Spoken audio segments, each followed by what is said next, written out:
Hi friends, ఎలా ఉన్నారు అందరూ? Welcome to happy fix. ఈరోజు వీడియోలో అయితే మనం dji OSMO మొబైల్ SE గింబల్ని అయితే అన్బాక్స్ చేయబోతున్నాం. ఇది నేను రీసెంట్గా ఫ్లిప్కార్ట్లో అయితే ఆర్డర్ చేశాను. ఇట్స్ అరౌండ్ 9,500 to 10,000 అయితే ఉంటుంది. దీని ప్రైస్ వేరీ అవుతూ ఉంటుంది. ఈరోజు దీన్ని అయితే మనం అన్బాక్స్ చేద్దాం.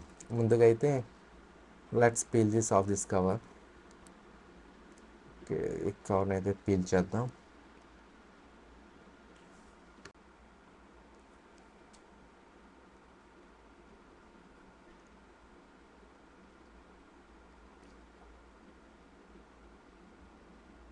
ఓకే, ఇక్కడ పైన ఆ స్టిక్కర్ అయితే ఉంటుంది గ్రీన్ కలర్, అదైతే పీల్ చేయాలి ఫస్ట్.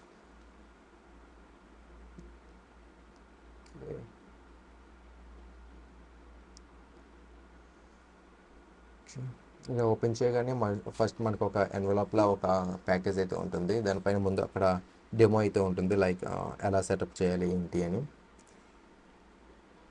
చూద్దాం ఈ ఫస్ట్ ప్యాకేజ్లో ఏముందో చూద్దాం. ఫస్ట్ మనకైతే ఇక్కడ ఒక పౌచ్ అయితే ఇచ్చారు, లైక్ ఆ గింబల్ని అంటే దాని యాక్సెసరీస్ని అయితే లోపల స్టోర్ చేసుకోవడానికి. అలానే కొంచెం డాక్యుమెంటేషన్ అయితే ఆ పౌచ్లో పెట్టించారు. ఇంకా ఇది కనిపిస్తుంది కదా, ఇది గింబల్కి గ్రిప్ కోసం అది మనం ఆ స్టిక్కర్స్ అనేది అటాచ్ చేసుకోవచ్చు గింబల్కి. సో గ్రిప్ బాగుంటుంది. అలానే కొంచెం పేపర్ వర్క్ అయితే ఇచ్చారు అండ్ డాక్యుమెంటేషన్. ఓకే, చూడండి.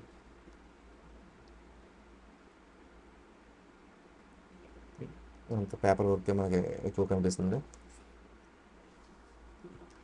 ఇది ఆ క్యూఆర్ కోడ్ యూజ్ చేసి మనం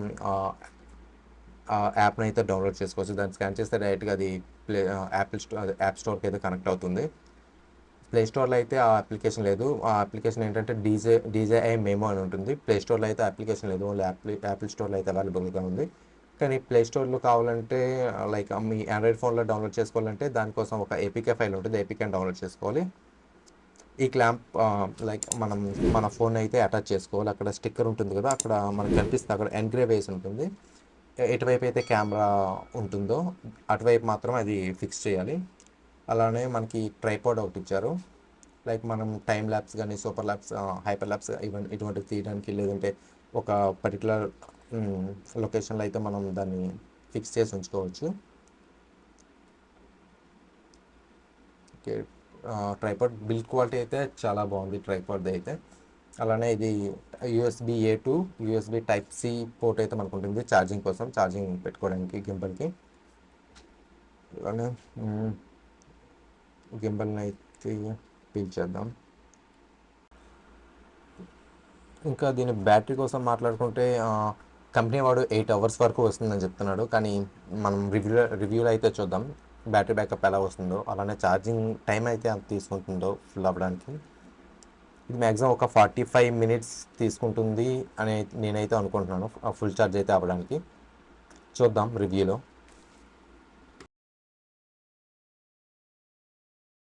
ఇప్పుడు మన ఫోన్ అయితే అటాచ్ చేద్దాం. చూడండి, అక్కడ ఎన్గ్రేవింగ్ కనిపిస్తుంది కదా, అది కెమెరా డైరెక్షన్ అయితే ఇండికేట్ చేస్తుంది. అటు ఆ క్లాంప్ అండ్ గింబల్ కూడా రెండు మ్యాగ్నెటిక్గా అటాచ్ అయ్యి ఉంటాయి. ఇది మనం వన్స్ దగ్గరికి తీసుకురాగానే ఆ రెండు అయితే గట్టిగా స్టిక్ అయిపోతాయి. చాలా స్ట్రాంగ్గా ఉంటుంది అక్కడ ఆ మ్యాగ్నెట్స్ రెండు కూడా. ఒకసారి అయితే మనం ట్రైపాడ్ని అయితే ఒకసారి ఫిక్స్ చేద్దాం. ఓకే, గ్రిప్ అయితే చాలా బాగుంటుంది ఫ్రెండ్స్. లైక్ ట్రైపాడ్ని పట్టుకొని మనం లైక్ షూట్స్ చేసేటప్పుడు మాత్రం గ్రిప్ అయితే చాలా బాగుంటుంది. నేనైతే అక్కడ కరెక్ట్గా ఫిక్స్ అయితే చేయలేదు, సో అక్కడ ఆ అలైన్మెంట్ అయితే కొంచెం రాంగ్ చూపిస్తుంది. మీరు వెనక్కి చూడొచ్చు, కరెక్ట్గా నేను ఫిక్స్ చేయలేదు. వన్స్ గింబల్ పవర్ ఆన్ అయిన వెంటనే అది ఒక పొజిషన్కి అయితే వస్తుంది, అలైన్ అవుతుంది ఒక సెంటర్ పొజిషన్లో. మనం దాని డైరెక్షన్ లైక్ వెర్టికల్గా ఉండాలా, లేదు అంటే హారిజెంటల్గా ఉండాలా, ఆ అలైన్మెంట్ కూడా మనం అక్కడ సెట్ చేసుకోవచ్చు. అక్కడ కొన్ని కీస్ అయితే ఉంటాయి. నెక్స్ట్ వీడియోలో టోటల్ అన్ని కీస్ అండ్ అన్ని కంట్రోల్స్ అయితే మీకు ఎక్స్ప్లెయిన్ చేస్తాను. అలానే కొన్ని వీడియో క్లిప్స్ కూడా మీకు తీసి అయితే చూపిస్తాను నెక్స్ట్ వీడియోలో. That's it friends, thanks for watching. Video ఎలా అయితే అనిపించిందో కామెంట్ చేయండి, లైక్ చేయండి, సబ్స్క్రైబ్ చేయడం మర్చిపోకండి. Thank you.